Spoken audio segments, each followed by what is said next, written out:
Zwitter coaching में आप सबका एक बार फिर से स्वागत है।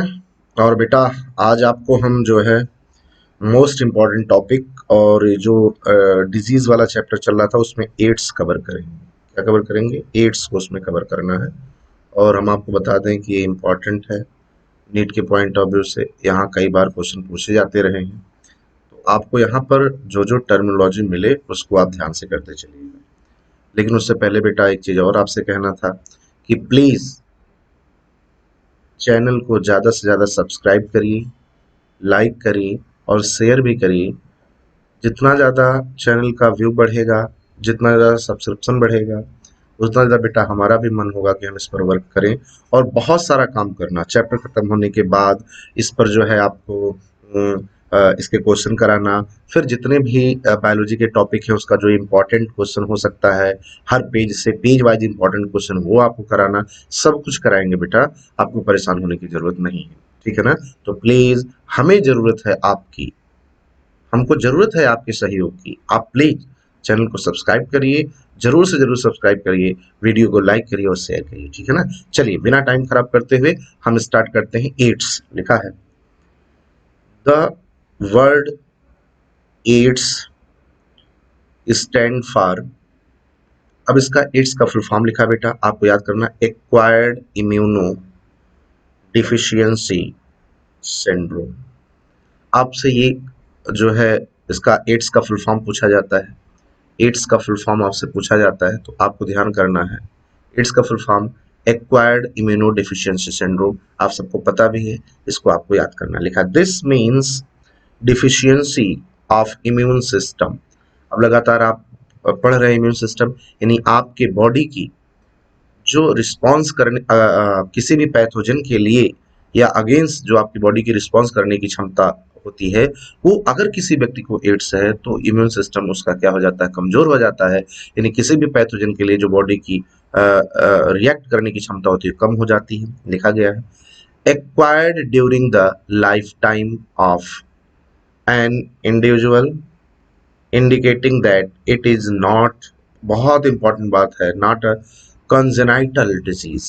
ये इंपॉर्टेंट बात है, यहाँ से यहाँ तक फिर से हम आपको घेरा कर दे रहे हैं। एड्स के लिए कहा जा रहा है कि कंजेनाइटल डिजीज नहीं है, यानी ये जन्मजात रोग नहीं होता है, इसको हम लोग एक्वायर करते हैं। नॉट अ कंजेनाइटल डिजीज, यानी यह जन्मजात रोग नहीं है। एड्स जन्मजात रोग नहीं है बेटा, इस बात को आपको ध्यान रखना है। यहाँ से ये इंपॉर्टेंट है और मैं इस पर भी स्टार बना दे रहा हूँ, ये आपको ध्यान रखना है, बहुत ज्यादा इंपॉर्टेंट है और आपको इसको ध्यान रखना है। लिखा है कि ये अपने लाइफ टाइम में लोग एक्वायर करते हैं अपनी एक्टिविटी के द्वारा, लेकिन अगर एड्स किसी का हो जाता है तो इम्यून सिस्टम उसका कमजोर हो जाता है। और ये कभी भी एड्स के लिए बताया गया है, ये कंजेनाइटल डिजीज नहीं है, यानी जन्मजात रोग नहीं। अब आ गया ये सिंड्रोम, बहुत बार आप सुनते होंगे और इसके बारे में पूछा भी जाता है। एकदम आराम से कूल होकर के चीजों करना। सिंड्रोम का मतलब क्या, ये पूछा जाएगा। Means a group of symptoms. अब आपको ध्यान रखना है सिंड्रोम का मतलब क्या है, यहाँ बताया गया है। यहाँ भी हम स्टार बना दे रहे हैं, उसको भी घेरे में ले ले रहे हैं। एड्स में जो जो संभावित क्वेश्चन हो सकते हैं, जिनकी संभावना हो सकती है आने के लिए, उसको हम आपको कह रहे हैं। सिंड्रोम का मतलब क्या है, कहा गया मीन्स ग्रुप ऑफ सिम्टम्स, यानी जैसे किसी भी व्यक्ति को अगर एड्स हो गया है तो उसको जो सिम्टम, जो लक्षण आते हैं, वो कोई एक बीमारी के लक्षण नहीं आते हैं। जो भी बीमारी चालू हुई उसके लक्षण दिखाई पड़ेंगे, जो भी बीमारी चालू हुई, यानी कई लक्षण एक साथ अगर आने लगे तो उसको हम लोग सिंड्रोम कहते हैं। क्या कहते हैं बोलो? सिंड्रोम। लिखा है, सिंड्रोम का मतलब क्या होता है, क्वेश्चन पूछा जा सकता है। Means a group of symptoms, यानी जिसको एड्स होता है उसको जो बीमारी होती है वो लग जाती है, कई सारी बीमारियां होने लगती हैं। जिसका भी इन्फेक्शन हुआ फिर वो आगे बढ़ता चला जाता है, तो जितनी भी बीमारियां बॉडी में होंगी सबका सिम्टम्स अपीयर होने लगेगा। यानी कई सारी बीमारियों के लक्षण एक ही व्यक्ति में जब आने लगते हैं तो उसको हम लोग कहते हैं, उसको सिंड्रोम वर्ड यूज करते हैं। क्या करते हैं बोलो? सिंड्रोम। और ये ऐसा क्यों होता है? क्यों? क्योंकि जब बॉडी का इम्यून सिस्टम कमजोर हो जाएगा, जब बॉडी का इम्यून सिस्टम वीक हो जाएगा, तो जो भी पैथोजन आपकी बॉडी में एंटर करेगा वो आपकी बॉडी में डिजीज काज कर ले जाएगा। और जब डिजीज काज कर ले, जो भी डिजीज काज होगा, जो भी डिजीज काज करने के लिए जो भी पैथोजन बॉडी में आएगा, वो अपना लक्षण, वो अपना सिम्टम दिखाना चालू करेगा। तो कई सारे जब सिम्टम्स आने लगते हैं, ग्रुप ऑफ सिम्टम्स को हम लोग क्या बोलते हैं? सिंड्रोम बोलते हैं। ये देखिए सिंड्रोम लिखा है, means a group of symptoms. इसको आपको ध्यान रखना बेटा, प्लीज ध्यान रखिएगा। AIDS was first reported in, ये क्वेश्चन आपसे पूछा जा सकता है, 1981, and in the last 25 year और so it has spread all over the world, और लिखा killing more than 25 million person. इतने लोगों को अभी एड्स, इतने लोगों को हो चुका है, ये बात कही गई है ऑल ओवर द वर्ल्ड। इतने लोगों को एड्स से मर चुके हैं, इतने लोगों की एड्स से डेथ हो चुकी है। तो आप इसी से अनुमान लगा सकते हैं कि एड्स कितना ज्यादा भयावह है। चलिए फिर से एक बार इंपॉर्टेंट टॉपिक में बार बार कह रहा हूँ, एड्स का फुल फॉर्म क्या है? Acquired immunodeficiency syndrome. इसमें क्या होता है? बॉडी की इम्यून सिस्टम क्या हो जाती है? कमजोर हो जाती है। और ये जन्मजात रोग नहीं होता है, इसको लोग अपनी एक्टिविटी के थ्रू एक्वायर करते हैं और तब ये होता है। सिंड्रोम का मतलब यहाँ पर क्या है? कई सारी बीमारियों के लक्षण जब बॉडी में आने लगते हैं तो उसको हम लोग सिंड्रोम बोलते हैं। इसके बाद बताया गया ऑल ओवर द वर्ल्ड इतने लोग इससे जो है इतने लोगों की डेथ हो चुकी है। आगे देखिएगा, लिखा AIDS is caused by the human immunodeficiency virus। AIDS किस वायरस के थ्रू होता है? ये भी बहुत ज्यादा इंपॉर्टेंट है। यहीं से तो एड्स का फुल फॉर्म तो अलग है, बात है। अब पूछा गया है एड्स किस वायरस के थ्रू होता है, तो ये भी आपको बताना है। AIDS is caused by the human immunodeficiency virus, जिसको हम लोग कहते हैं HIV। क्या कहते हैं? HIV कहते हैं। आपको पूछा जाएगा HIV का फुल फॉर्म बताइए, तो आपको बताना पड़ेगा human immunodeficiency virus. Human immunodeficiency virus, ये HIV का फुल फॉर्म लिखा है। A member of a group of virus called, बोलो रेट्रो वायरस। ये भी इंपॉर्टेंट बात है, जिसको भी आपको घेरे में लेना होगा। अब आपसे पूछा गया है, बहुत आराम से, बहुत कूलता के साथ, कोई जल्दबाजी नहीं करनी है, पूरी कूल रहना है, और एक एक चीजों को कहा गया जो ह्यूमन इम्यूनोडिफिशियंसी वायरस है वो वायरस के किस ग्रुप का मेंबर है, तो कहा गया है रेट्रो वायरस। यानी अगर कभी आपसे क्वेश्चन पूछा जाए जो एड्स बीमारी जो ह्यूमन बीइंग में काज होती है वो किस वायरस के नाते होती है, तो कहा जाएगा ह्यूमन इम्यूनोडिफिशियंसी वायरस के नाते होती है। और आपसे पूछा जाएगा ये ह्यूमन इम्यूनोडिफिशियंसी वायरस जिस वायरस के ग्रुप का है उसके ग्रुप को क्या बोला जाता है, तो कहोगे रेट्रो वायरस। यानी आपसे पूछा एड्स किस वायरस के ग्रुप से रिलेटेड है, तो आप कहोगे रेट्रो वायरस से। किससे रिलेटेड? बोलो रेट्रो वायरस से। आगे देखिए इंपॉर्टेंट बात है, ध्यान रखना। Which have an envelope enclosing the, बोलो क्या? RNA genome. कहा गया इसके बाहर जो इसका जीनोम होता है, जो RNA होता है, आपको ये भी ध्यान रखना, इंपॉर्टेंट बात है। जो HIV का जीनोम होता है क्या होता है? बोलो RNA होता है, ध्यान रखना है। और वो एक कवर से कवर होता है, लिखा है। Transmission of HIV infection generally occurs, ये भी इंपॉर्टेंट बात है। पूछा गया है कि एड्स कैसे हो सकता है, ये ट्रांसमिशन एड्स कैसे होता है और फिर आगे कैसे फैलता है, उसकी बात लिखा गया है। तो पहला पॉइंट आपको ध्यान रखना, लिखा है sexual contact with infected person. अगर कोई भी एड्स से पीड़ित व्यक्ति है और उसके साथ सेक्सुअल कॉन्टैक्ट रखा जाएगा तो उसको एड्स होने की संभावना बढ़ जाती है, पहली बात। दूसरा point, by transfusion of contaminated blood and blood product. अब ये बात है, यहां पूछा जाता है, क्वेश्चन बनता है, ध्यान रखिएगा, इस पर हम क्वेश्चन बनाया भी जाता है, बनता भी है, और कंफ्यूजिंग क्वेश्चन बनता है। पूछा जाता है जो एड्स होता है वो बॉडी में ब्लड सर्कुलेशन के नाते होता है? नहीं भैया, ध्यान सुनिएगा, एड्स कभी भी जो ब्लड सर्कुलेट करता है बॉडी में उसके नाते नहीं होता। लिखा है कि by the transfusion of contaminated blood.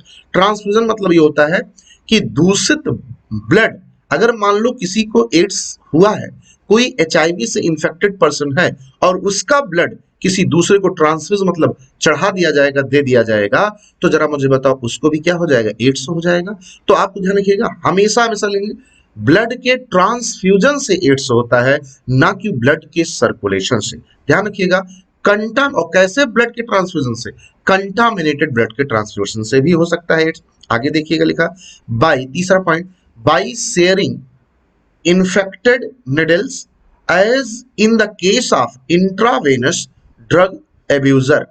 कहा गया है, मान लो कोई ड्रग एब्यूजर है, कोई ड्रग लेने वाला है और वो इंट्रावेनस ड्रग लेता है, यानी इंजेक्शन लेकर के ड्रग लेता है, इंजेक्शन के थ्रू, और कहा गया वही इन्फेक्टेड निडल किसी भी जिसको मान लो जो ड्रग लेने वाला है उसमें संभावना बढ़ जाती है कि हो सकता है उसको ऐसी बीमारी हो, क्योंकि वो ड्रग लेने का लती है, यानी उसको कुआदत लग चुकी है।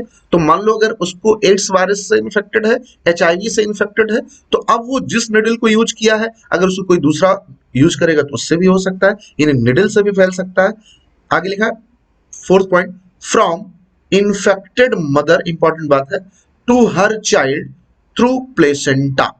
कहा गया अगर मान लो कोई बच्चा है और वो अपनी माँ के प्रेगनेंसी के दौरान वो अपनी माँ के पेट में है, उसको उसके माँ से जो प्लेसेंटा के थ्रू जो ब्लड आता है, और अगर माँ उसकी इन्फेक्टेड है एचआईवी से, तो बच्चे को प्लेसेंटा के थ्रू जो ब्लड आता है उससे बच्चे में भी चला जाएगा, तो बच्चे को भी हो सकता है। लेकिन शर्त यह है कि माँ एचआईवी से इन्फेक्टेड हो, तो और वो भी कब, प्रेगनेंसी के दौरान, तो हो सकता है कि प्लेसेंटा के थ्रू जो ब्लड सर्कुलेट होकर के बच्चे में आता है तो उससे बच्चे में भी वायरस पहुंच जाए, इससे भी हो सकता है। So people who are at high risk getting this infection includes, आगे लिखा है, इंडिविजुअल हु हैव मल्टीपल, अगला जो बात है, who have multiple sexual partner, और किसको हो सकता है, ऐसे इंडिविजुअल्स जिसके पास मल्टीपल सेक्सुअल पार्टनर्स होते हैं, यानी ऐसा व्यक्ति जो कई लोगों के साथ सेक्सुअल कांटेक्ट रखता है, उसकी बात किया गया, उससे भी हो सकता है। आगे लिखा है किसमें हो सकता है, drug addict who take drug intravenously, उसको पहले से बताया, जो ड्रग एडिक्ट व्यक्ति है, जो ड्रग लेने का आदती है, उसको हो सकता है। आगे लिखा individuals who require repeated blood transfusion and children born to an HIV infected mother। कहा गया है ऐसे लोगों को किसको किसको हो सकता है एड्स, तो इन कारणों से ये बताया गया है, ध्यान देना आपको, लिखा गया है कि वो लोग हाई रिस्क जोन में है, लिखा गया so people who are at high risk to getting this infection include. कहा गया कि ऐसे कौन से लोग हैं जिनके लिए ज्यादा खतरा है या जिनमें ज्यादा संभावना बनती है कि एड्स हो सकता है उनको, तो कहा गया ऐसे person individual who have multiple sexual partners, जो एक से अधिक लोगों के साथ सेक्सुअल कांटेक्ट रखते हैं, उनको होने की एड्स की या एचआईवी इन्फेक्शन की संभावना होती है। ऐसे लोग जो ड्रग एडिक्ट होते हैं उनको होने की संभावना होती है, और ऐसे भी व्यक्ति को हो सकता है, लिखा है individuals who require repeated blood transfusion, जिनको बार बार ब्लड ट्रांसफ्यूज करने की यानी ब्लड चढ़ाने की जरूरत पड़ती है, उनको भी हो सकता है। और ऐसे बच्चे को भी हो सकता है जिसकी मदर क्या हो, इन्फेक्टेड हो एचआईवी वायरस से, उसको भी हो सकता है। तो फिर से मैं एक बार आपको बता दूं, यहाँ दो बातें, तो एक तो आपको फिर से जानना है यहाँ कि जो एड्स है, एचआईवी वायरस है, वो उसके जो ग्रुप ऑफ वायरस क्या कहलाता है, उसका रेट्रोवायरस कहलाता है।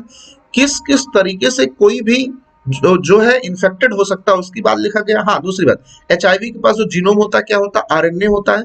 दूसरी बात वो बताया गया कैसे कैसे इन्फेक्शन फैल सकता है, तो सेक्सुअल कांटेक्ट रखने से, ब्लड ट्रांसफ्यूजन करने से, और निडल, इन्फेक्टेड निडल के शेयरिंग से। और कहा गया है कि अगर कोई मदर एचआईवी वायरस से इन्फेक्टेड है तो उसके बच्चे में भी प्लेसेंटा के थ्रू ब्लड जाकर के बच्चे को भी इन्फेक्टेड कर सकता है। कहा गया वो लोग, अब ये तो बताया कि इसके द्वारा एड्स फैल सकता है।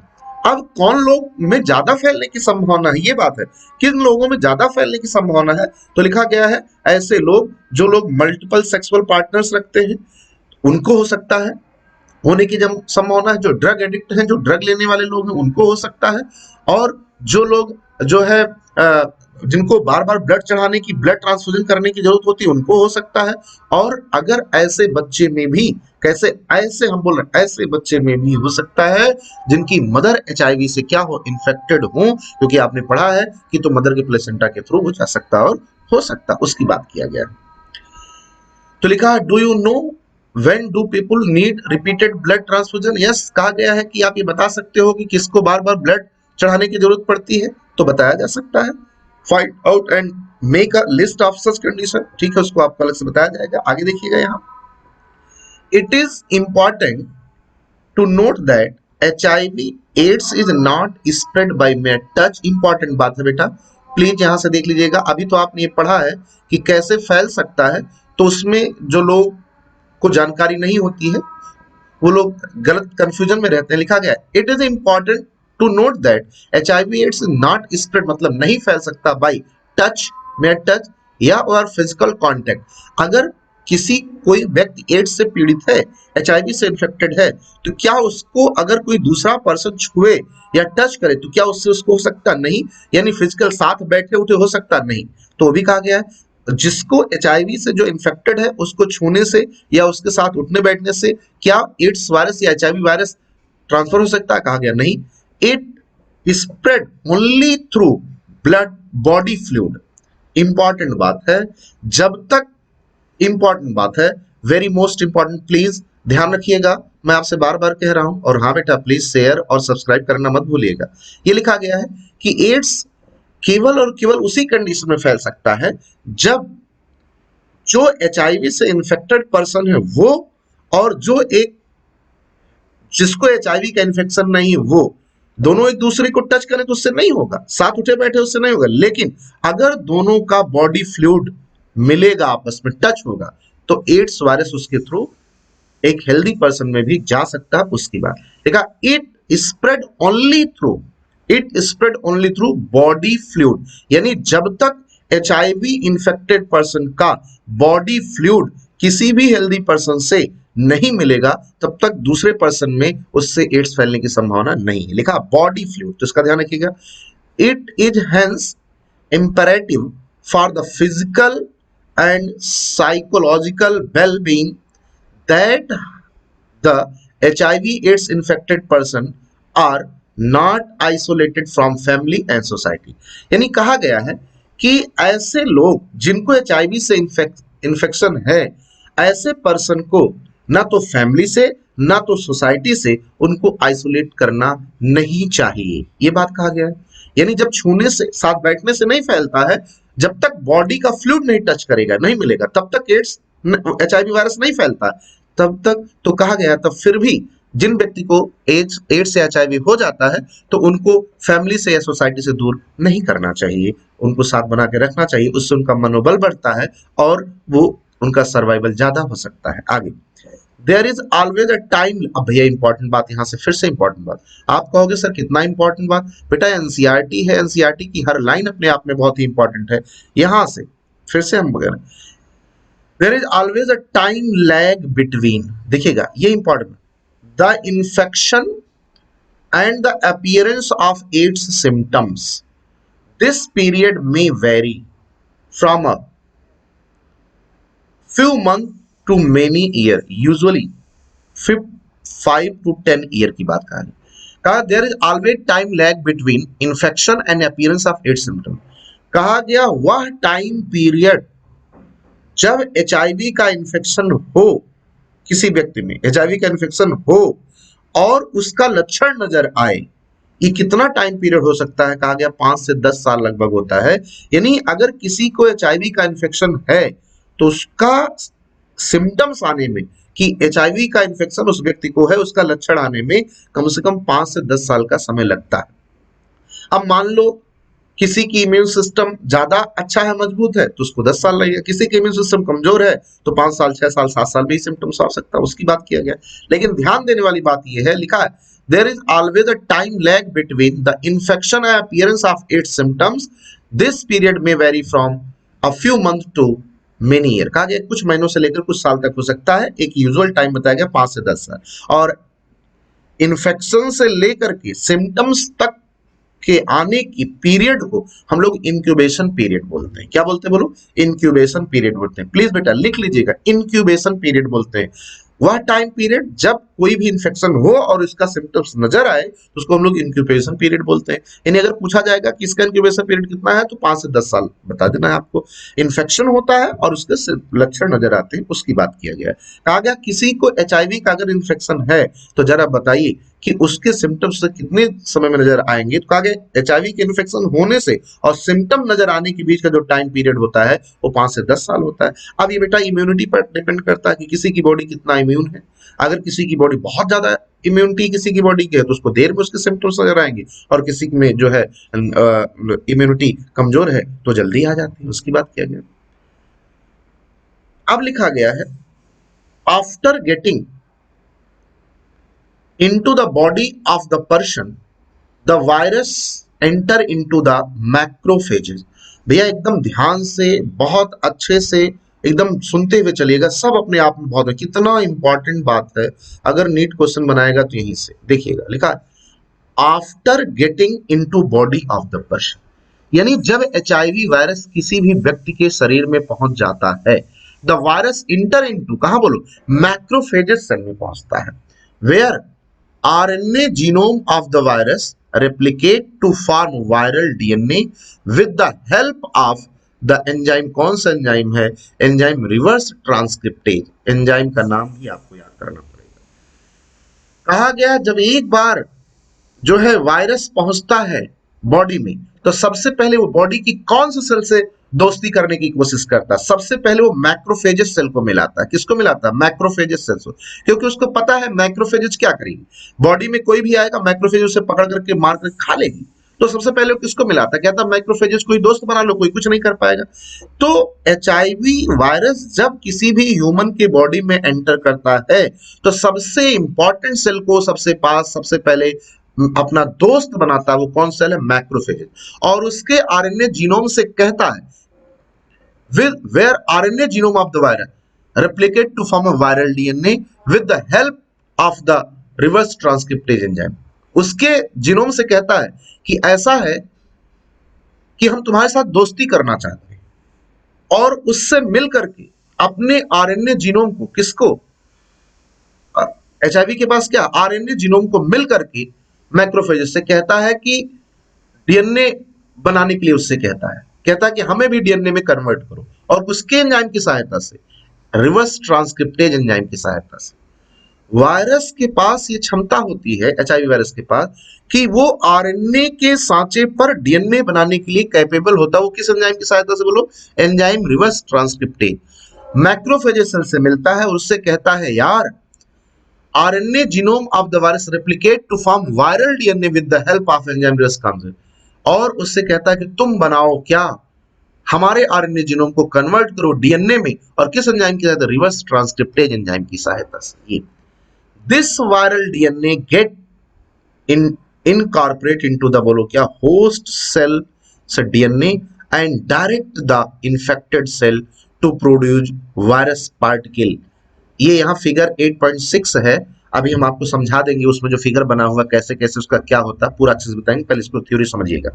लिखा दिस वायरल डीएनए, जो मैक्रोफेजेस से उसने कहा रिवर्स ट्रांसक्रिप्टेज एंजाइम की सहायता से हमारे वायरस के पास के आरएनए जीनोम को या डीएनए में कन्वर्ट कराओ, तो उससे क्या कराता है? अब वो डीएनए में कन्वर्ट हो गया आरएनए जीनोम, वायरल डीएनए में गेट इनटू इनकॉर्पोरेट, और वो किस में जाता है? जो होस्ट की सेल होती है वो होस्ट की सेल में चला जाता है, to produce virus particle produce करता है। अब लिखा है द मैक्रोफेजेस, बहुत इंपॉर्टेंट बात है, बहुत ज्यादा, the macrophages continue to produce virus and in this way act like HIV factory simultaneously. अब आपसे पूछा गया है कि जरा मुझे बताओ एचआईवी वायरस आपकी बॉडी में आया था, सबसे पहले मिला किससे था? मैक्रोफेजेस से। उससे क्या कहा था? हमारे आरएनए जीनोम को किसमें कन्वर्ट करो? डीएनए में। और उसने कन्वर्ट करना शुरू कर दिया मैक्रोफेजेस ने।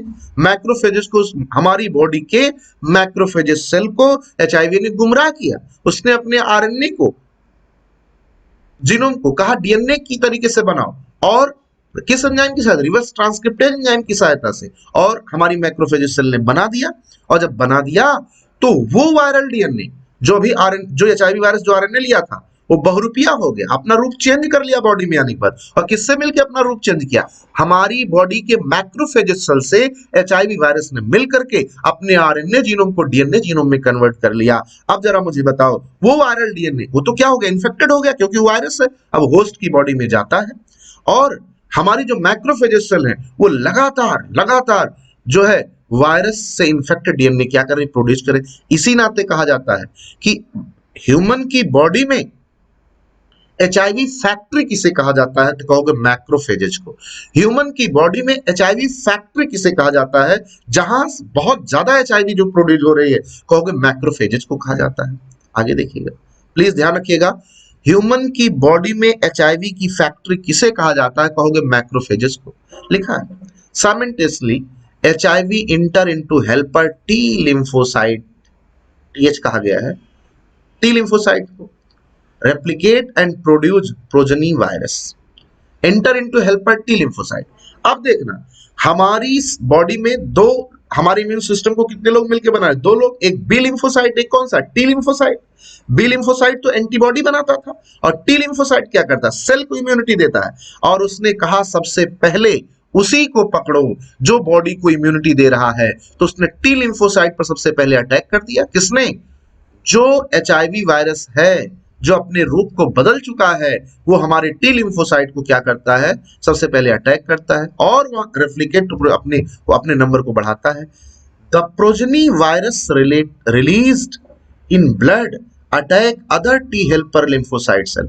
अब वो तो एचआईवी वायरस है, हमारी बॉडी की टी लिम्फोसाइट पर अटैक करता है। This is repeated leading to a progressive decreases in number of, बोलो क्या, T lymphocyte in the body that infected person। बहुत ध्यान से सुनिएगा, हमारी टी लिम्फोसाइट, बॉडी की टी लिम्फोसाइट बॉडी की सेल को इम्यूनिटी प्रोवाइड कराती है, बॉडी की सेल को ताकत देती है। तो उसने मतलब एचआईवी वायरस ने सबसे पहले हमारी बॉडी की टी लिम्फोसाइट पर अटैक कर दिया ना। सबसे पहले दोस्त किसे बनाया, मैक्रोफेजेस को, और सबसे पहले अटैक किस पर किया, टी लिम्फोसाइट। दोनों बात अलग है। अभी हम क्वेश्चन कैसे बनेगा हम बताते हैं।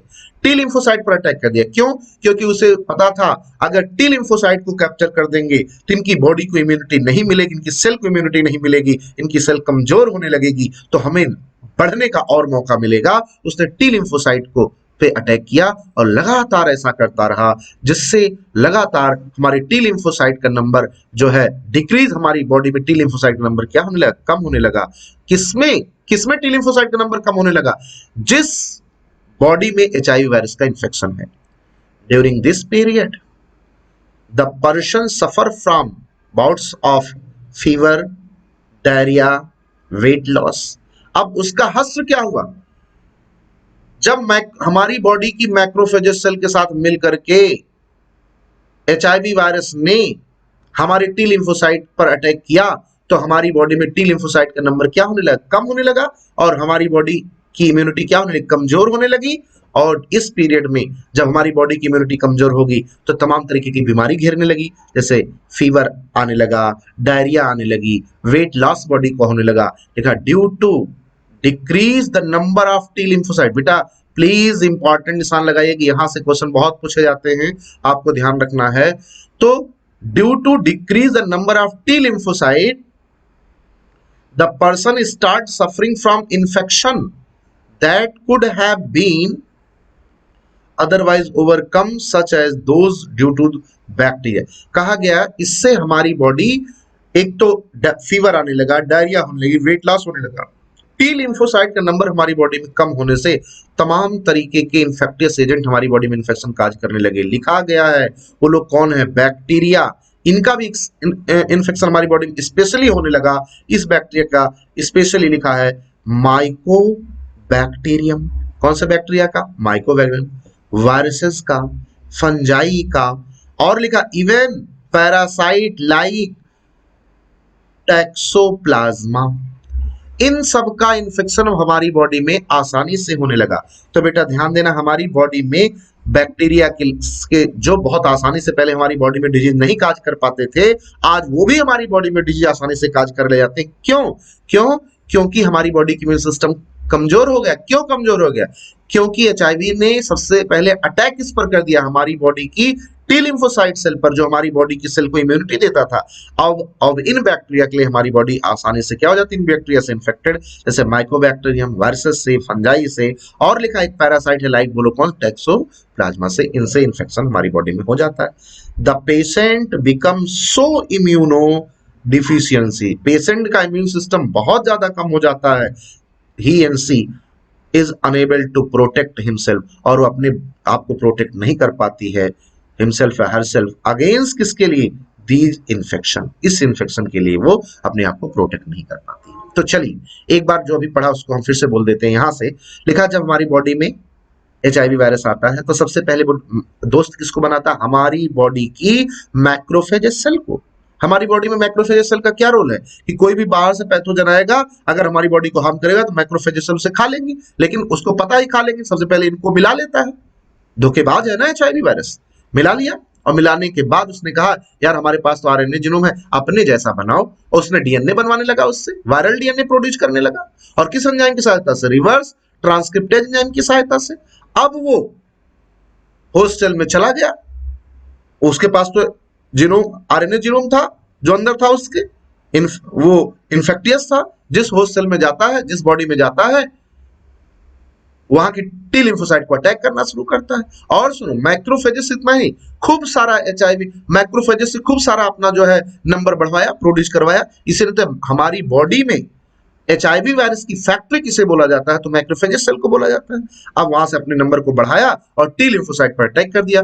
टी लिम्फोसाइट पर एचआईवी के अटैक से क्या हुआ, हमारी बॉडी की इम्यून सिस्टम कमजोर होने लगा। जब कमजोर होने लगा तो हमें तमाम तरीके की सिम्टम्स नजर आने लगे, फीवर आने लगा, डायरिया होने लगा, हमारा बॉडी का वेट कम होने लगा, और कहा गया हमारी बॉडी का जैसे लगातार जैसे जैसे हमारी बॉडी का टी लिम्फोसाइट कम होती जा रही थी, वैसे वैसे ही हमारी बॉडी अभी तक जिन पैथोजन की आसानी से फेस कर लेती है वो हमारी बॉडी में डिजीज काज कर देते हैं। जैसे माइकोबैक्टीरियम की बात किया गया, वायरस से बात किया गया, फंजाई से बात किया गया, एक पैरासाइट है उसको क्या टैक्सोप्लाज्मा बोलते हैं, उनसे।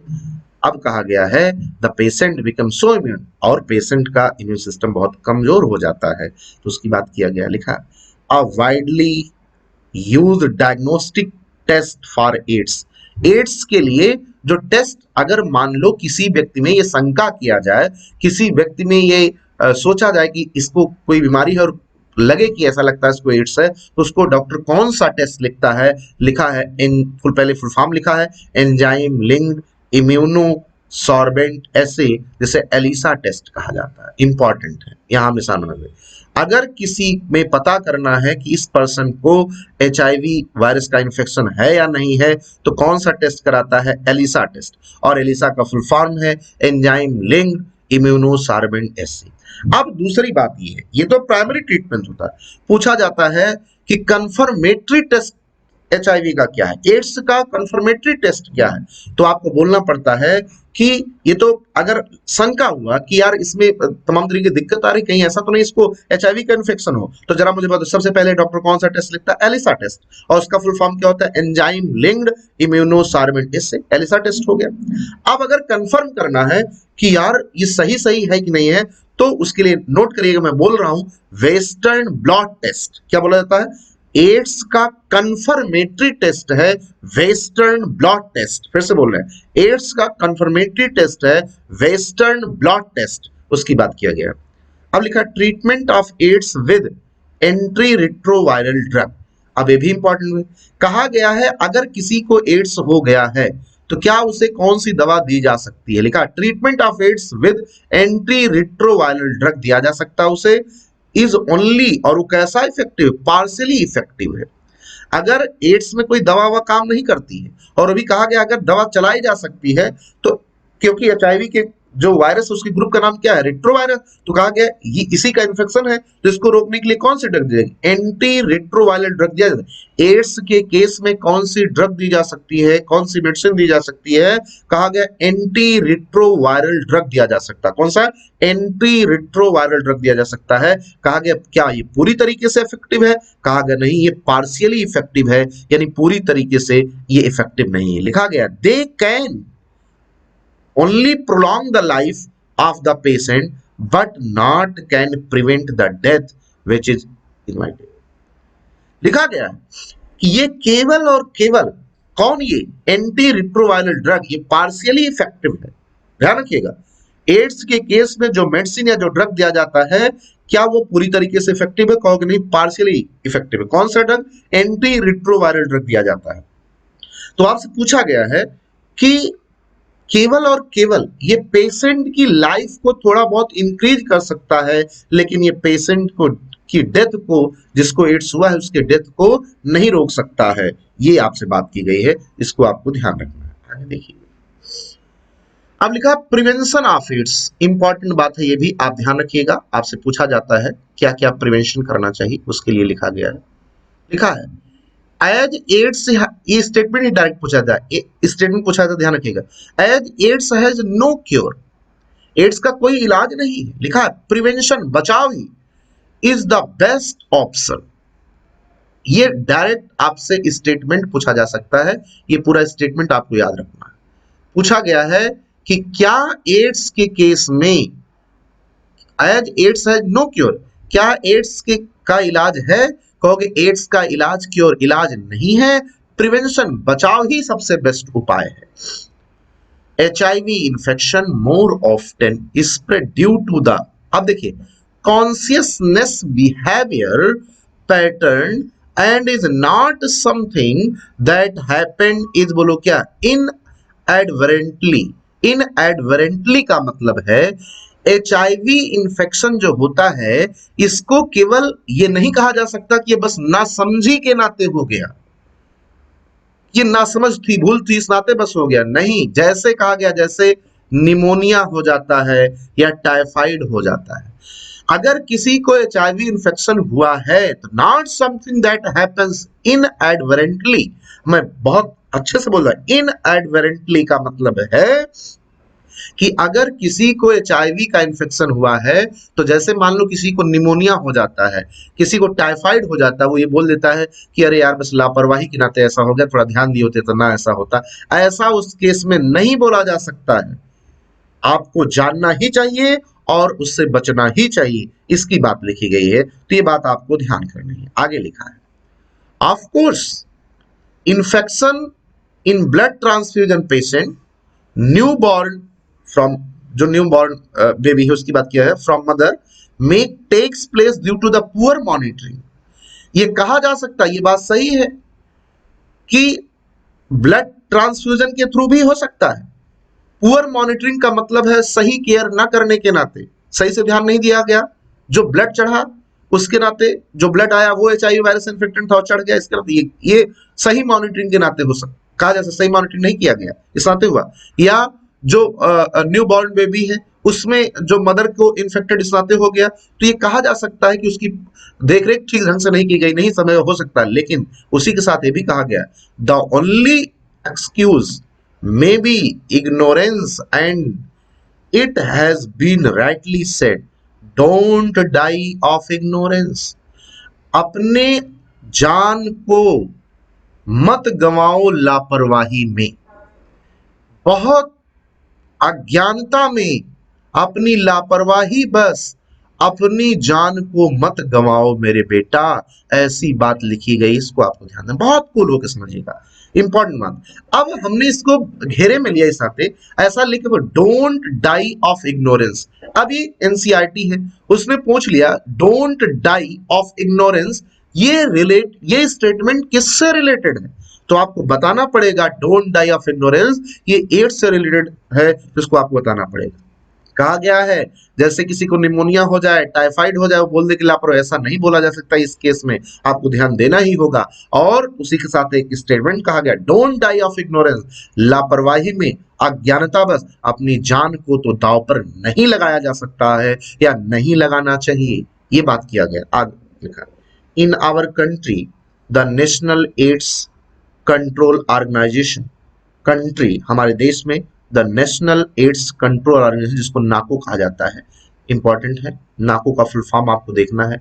नाको, नाको का फुल फॉर्म देखना है, national AIDS control organisation and other non governmental organisation चल रहे हैं, एनजीओज चल रहे हैं। एनजीओ का फुल फॉर्म आपको बताया गया है, नॉन गवर्नमेंटल ऑर्गेनाइजेशन चल रहे हैं, are doing to a lot of educate people about AIDS. कहा गया तमाम तरीके की जो संस्थाएं भारत सरकार भी चला रही है, जिसको नाको कहा जाता है, नेशनल एड्स कंट्रोल ऑर्गेनाइजेशन, और तमाम तरीके के एनजीओज भी हैं जो नॉन गवर्नमेंटल ऑर्गेनाइजेशन होते हैं, वो एड्स के बारे में लोगों को अवेयर कर रहे हैं, बता रहे हैं कि उससे बचना चाहिए, उसको समझना चाहिए, क्या क्या दिक्कतें होती हैं, क्या कैसे हो सकता है, उन सब के बारे में लोग बताया भी जा रहा है। WHO, world health organisation, World Health Organization WHO, World Health has started a number of program to prevent the spreading of HIV infection। WHO भी कई तरीके के प्रोग्राम चलाता है जिससे HIV इन्फेक्शन से कैसे बचाव हो सकता है उसके बारे में बताने के लिए। Making blood from blood bank safe from HIV, कैसे, आपने भी कहा ना कि ब्लड ट्रांसफ्यूजन से भी एड्स हो जाता है, तो ये भी ध्यान रखना है कि जो ब्लड बैंक से ब्लड लिया जाता है उसको कैसे सेफ, उसमें ऐसा ब्लड लिया जाए या ब्लड बैंक में ऐसा ब्लड रखा जाए, प्रिजर्व किया जाए जो HIV से फ्री हो। इस पर ध्यान देने की जरूरत है। Ensuring the use of only disposable needle, ऐसी निडल का यूज किया जाए जो एक व्यक्ति को यूज करने के बाद इसको डिस्पोज कर दिया जाए। एंड सिरिंज, उसकी बात किया गया है। In public and private hospitals and ग्लोकिया clinics, free distribution of condom, condom का फ्री डिस्ट्रीब्यूशन किया जा रहा है। कंट्रोलिंग ड्रग एब्यूज, जो ड्रग लोग ले रहे हैं उनको समझाया जाए या उसको कंट्रोल किया जाए। एडुकेटिंग मतलब समझाया जाए, बताया। Safe sex and promoting regular checkup for HIV in susceptible population और सम सच स्टेप टेकन अप। कहा जा रहा है WHO भी जैसे नेशनल एड्स कंट्रोल ऑर्गेनाइजेशन नाको अपने ढंग से लोगों को अवेयर कर रहा, समझा रहा है कि कैसे इससे बचना है। एनजीओ जैसे जो प्राइवेट सेक्टर के लोग हैं, नॉन गवर्नमेंटल ऑर्गेनाइजेशन हैं, वो लोग समझा रहे हैं, इसके बारे में लोगों को बता रहे हैं। ऐसे WHO भी तमाम तरीके के स्टेप ले रहा है कि भाई जो ब्लड बैंक है उसमें ऐसा ब्लड लिया जाए जिसमें उसको देख के लिया जाए जिसमें HIV का इन्फेक्शन ना हो, ऐसा ब्लड लिया जाए। इस बात को पूरी तरीके से कंफर्म किया जाए या लोगों को बताया जाए कि जो निडल, चाहे प्राइवेट हॉस्पिटल हो चाहे गवर्नमेंट हॉस्पिटल हो, जो क्लिनिक हो, वो लोग निडल को, एक व्यक्ति में जो निडल यूज कर दिया गया, जो सिरिंज यूज कर दिया गया, अब उसको दोबारा न यूज किया जाए, उसको डिस्पोज कर दिया जाए, ऐसा किया गया। कहा गया सेफ सेक्स करने के लिए कंडोम का वितरण किया जा रहा है या किया जाए। कंट्रोलिंग ड्रग एब्यूज, जो ड्रग एब्यूजर है, जो लोग इसके आदती हैं, उनको उन पे कंट्रोल लाया जाए। एडुकेटिंग सेफ सेक्स, इस बात के लिए बताया जाए, लोगों को समझाया जाए, एडुकेट किया जाए, समझाया जाए कि सेफ सेक्स करें, प्रोटेक्टिव सेक्स करें, और प्रमोटिंग रेगुलर चेकअप कराया जाए उनको, जहां पर ये संभावना, जिस पॉपुलेशन में जिस समूह में ये संभावना व्यक्ति हो कि यहाँ ज्यादा लोग रहते हैं और किस प्रकार के लोग हैं, उनमें जहां आशंका या शंका नाम की कोई चीज हो, वहां पर उस पॉपुलेशन की लगातार क्या कराई जाए, चेकअप कराई जाए। ऐसे कुछ स्टेप लेने होंगे तो शायद इससे हम लोग बच सकते हैं, या बचाव है, बचाव ही सबसे बेस्ट ऑप्शन, उसकी बात किया गया। लिखा infection with HIV or having AIDS is something that should not be hidden। कहा गया जिस व्यक्ति को HIV या एड्स का इन्फेक्शन हो उसे छुपाना नहीं चाहिए। हिडन का मतलब छुपाना नहीं चाहिए, please. Since then the infection may be spread to many more people. अगर जरा मुझे बताओ कि अगर एड्स किसी को हुआ है, किसी को HIV का इन्फेक्शन है और वो छुपाएगा नहीं, लोगों से बताएगा, तो दूसरों को भी हो सकता है, धोखे में आ सकता है। इस बात को छिपाना नहीं चाहिए। HIV AIDS infected people need help and sympathy instead of being shunned by society. Important बात कहा गया है, ऐसे पर्सन जो एचआईवी और एड्स से इन्फेक्टेड पर्सन है उनकी मदद करनी चाहिए, उनके प्रति सिंपैथी रखनी चाहिए और उनको हे दृष्टि से नहीं देखना चाहिए। कि हे दृष्टि देखने का मतलब कि यार अरे यार इनको एड्स हो गया, इनको समाज में मत बैठने दो, इनको मत छुओ मत, ऐसा प्लीज और प्लीज आपसे रिक्वेस्ट है, ऐसा अगर आपकी किसी में कोई जानकारी में हो तो किसी को भी हे दृष्टि से ना देखें। अब अगर उसने गलती कर ही दिया है या वो उसे किसी भी अज्ञानतावश या किसी भी कारणवश उसको एचआईवी का इन्फेक्शन हो गया है तो उसको उसका सर्वाइवल ज्यादा से ज्यादा कैसे हो पाए, प्लीज ये आपकी जिम्मेवारी है, इसको भी आप ध्यान दें। तो वही कहा गया, एनसीईआरटी ने भी कहा गया है कि उसको हे दृष्टि से ना देखें unless society recognize it as a problem to be dealt with in a collective manner. The chances of wider spread of of the disease increase manifold. It is malady that can only be tackled by the society and medical fraternity acting together to prevent spread of this disease। कहा गया है यहां देखिए, unless society में जो problem है या जो इस प्रकार की प्रॉब्लम है उसको मैनेज करने के लिए, उसको टैकल करने के लिए कि लोगों के बीच में ज्यादा और न फैलने पाए, तो उसको बहुत अच्छे ढंग से देखना होगा। कहा गया है ये कैसे टैकल किया जा सकता है, समाज और समाज के लोग, सोसाइटी के लोग और अगर मेडिकल के लोग मिलकर के इस काम को करें तो शायद इस बीमारी से आसानी से लोगों को बचाया जा सकता है या इस बीमारी से लोगों से बचा जा सकता है, इसकी बात किया। तो ये था हमारा एड्स। अब हम लोगों को इसमें एक बात और दिया गया है, उसको हमें समझाना, जो हमने कहा फिगर, ये देखिए रेट्रोवायरस ये क्या काज करता है अभी आपको पता है। रेट्रोवायरस, बहुत ध्यान सुनिएगा, रेट्रोवायरस क्या है, एचआईवी वायरस के ग्रुप को रेट्रोवायरस कहते हैं। ये देखिए वायरल आरएनए कोर है और ये, और पूछा था आरएनए के कितने मॉलिक्यूल्स होते हैं, दो, लेकिन आरएनए जो होता है कैसा होता है, सिंगल स्ट्रैंड। आरएनए के कितने मॉलिक्यूल होते हैं रेट्रोवायरस, दो, जो एड्स काज करते हैं। एचआईवी के पास में कितने होते हैं, दो, दो मॉलिक्यूल होते हैं और कैसा सिंगल स्ट्रैंडेड आरएनए होता है, उसकी बात किया गया। वायरल प्रोटीन कोट होती है, लिखा गया वायरस इन्फेक्ट नॉर्मल सेल। ये एक एनिमल सेल देखिए बना है, ये एक एनिमल सेल है और ये वायरस रेट्रोवायरस एचआईवी वायरस आ रहा है। अब बताओ इस नॉर्मल सेल में, इस सेल में आया तो क्या लेके आया, viral RNA introduce into the cell. जो वायरस एचआईवी वायरस था वो एनिमल सेल में इंट्रोड्यूस हो गया और कहा गया आने के बाद उसने अपना आरएनए छोड़ा, वहां पर ये क्या उसका वायरस का आरएनए लिखा है, viral RNA, viral DNA is produced by reverse transcriptase enzyme. अब इस आरएनए के पास में ये क्षमता है कि रिवर्स ट्रांसक्रिप्टेज एंजाइम की सहायता से आरएनए के सांचे पर डीएनए को जैसा अपने आप को बना ली और बना लिया।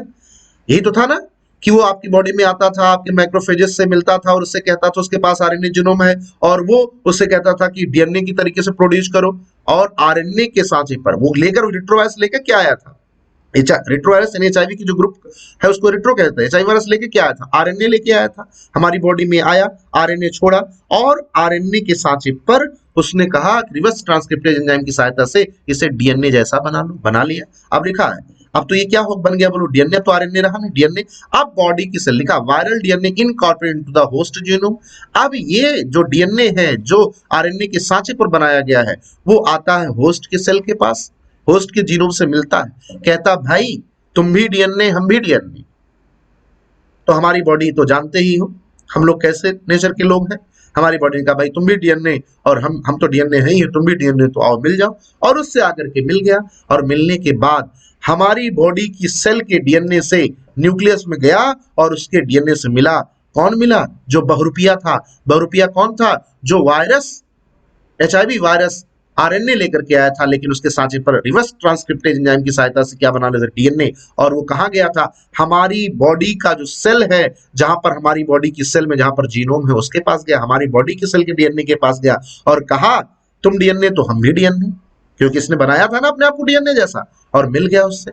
मिलने के बाद लिखा new viral RNA produced by this infected. अब जब वायरस की एक फितरत है, हमारे डीएनए से मिला तो कहने लगा भाई एक बात और है, जैसा हम कहेंगे वैसा ही तुम काम करोगे, और हमारे डीएनए से कहा जैसा हम कहेंगे वैसा, और अब उससे भी क्या प्रोड्यूस करने लगे, बोलो आरएनए वाला जेनेटिक मटेरियल प्रोड्यूस कराने लगा, लिखा न्यू वायरस आर प्रोड्यूस, और नया नया वायरस, वो new viral RNA is produce, वो नया नया वायरस प्रोड्यूस करने लगा, ये देखिए बनाने लगा, और लिखा new virus can infect other, और वो अब हमारी पूरी बॉडी की सेल को धीरे धीरे क्या कर रहा है, इन्फेक्ट कर रहा है, हमारी बॉडी में उसका नंबर बढ़ गया। ये फिगर है, देखिएगा ये रेट्रोवायरस है, एचआईवी के वायरस के ग्रुप को रेट्रोवायरस कहा जाता है। आरएनए के 2 मॉलिक्यूल होते हैं, कितने मॉलिक्यूल होते हैं, 2, लेकिन कैसा होता है, सिंगल स्ट्रैंडेड, कैसा होता है बोलो, सिंगल स्ट्रैंडेड होता है।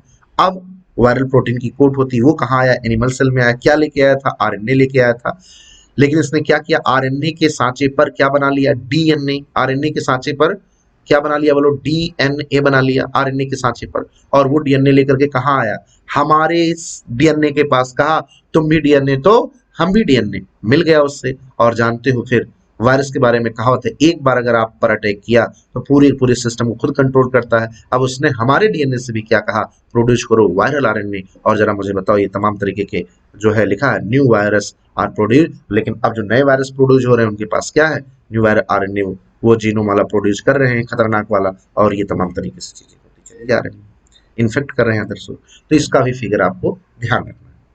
तो ठीक है, ये हम लोगों ने पढ़ लिया। यहाँ देखिएगा एड्स का फुल फॉर्म क्या है, एक्वायर्ड इम्यूनोडेफिशिएंसी सिंड्रोम, क्या ये कंजेनाइटल डिजीज है, नहीं। सिंड्रोम का मतलब क्या है, ग्रुप ऑफ सिम्टम्स। जो वायरस एचआईवी का फुल फॉर्म क्या है, ह्यूमन इम्यूनोडेफिशिएंसी वायरस, ये क्या है, इसके ग्रुप को क्या कहते हैं, रेट्रोवायरस। इसके पास क्या जेनेटिक मटेरियल होता है, आरएनए।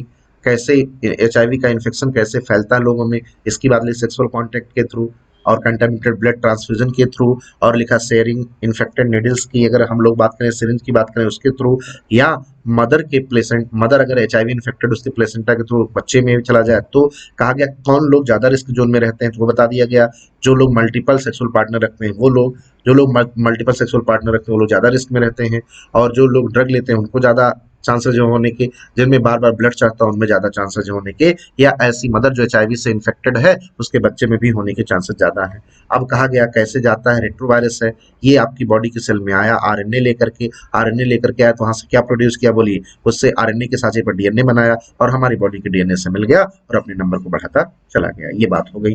फिर यहाँ से कहा गया है कि जो है इंपॉर्टेंट बात है कि note the HIV does not, छूने से टच करने से एचआईवी का जो वायरस नहीं, जब तक एचआईवी से इन्फेक्टेड पर्सन का बॉडी फ्लूइड किसी से नहीं मिलेगा तब तक उसको नहीं हो सकता है। कहा गया है कि जो है क्या नाम है, एचआईवी एड्स इन्फेक्टेड जो पर्सन है उनको समाज में या फैमिली में जो है बना कर रखना चाहिए, उनको जो है बहिष्कार नहीं करना चाहिए, और वह टाइम पीरियड जब एचआईवी का इन्फेक्शन होता है और सिम्टम्स अपीयर होता है, वो टाइम पीरियड को हम लोगों ने बताया इंक्यूबेशन पीरियड बोला जाता है। यूजुअली कितना होता है, 5 से 10 साल होता है, ये बात बताया गया। जब हमारी बॉडी में जाता है तो सबसे पहले किस सेल से मिलता है, मैक्रोफेजेस से, और मैक्रोफेजेस से मिलने के बाद उसके पास तो एचआईवी के पास तो आरएनए जीनोम होता है, उससे कहता है यार रिप्लिकेट टू फॉर्म, मिल करके वायरल डीएनए बना लेता है मैक्रोफेजेस से मिल करके। तो हमारी बॉडी में सबसे पहले जो वायरस जाता है वो किससे मिलता है, मैक्रोफेजेस से क्या करता है, दोस्ती करता है, और उससे वायरल डीएनए प्रोड्यूस करवाता है। कहा गया है कि हमारी बॉडी में एचआईवी की फैक्ट्री कौन है, तो कहा गया मैक्रोफेजेस है। और जरा मुझे बताओ अब एचआईवी सबसे पहले अटैक किस पर करता है, टी लिम्फोसाइट पर, क्यों, क्योंकि पता है टी लिम्फोसाइट क्या करती है, बॉडी की इम्यूनिटी प्रोवाइड कराती है। तो अब जब टी लिम्फोसाइट पर अटैक करेगा तो हमारे टी लिम्फोसाइट पर अटैक कर देगा, तो टी लिम्फोसाइट का नंबर कम होने लगेगा, और जब टी लिम्फोसाइट का नंबर कम होने तमाम तरीके की बीमारी होने लगेंगी।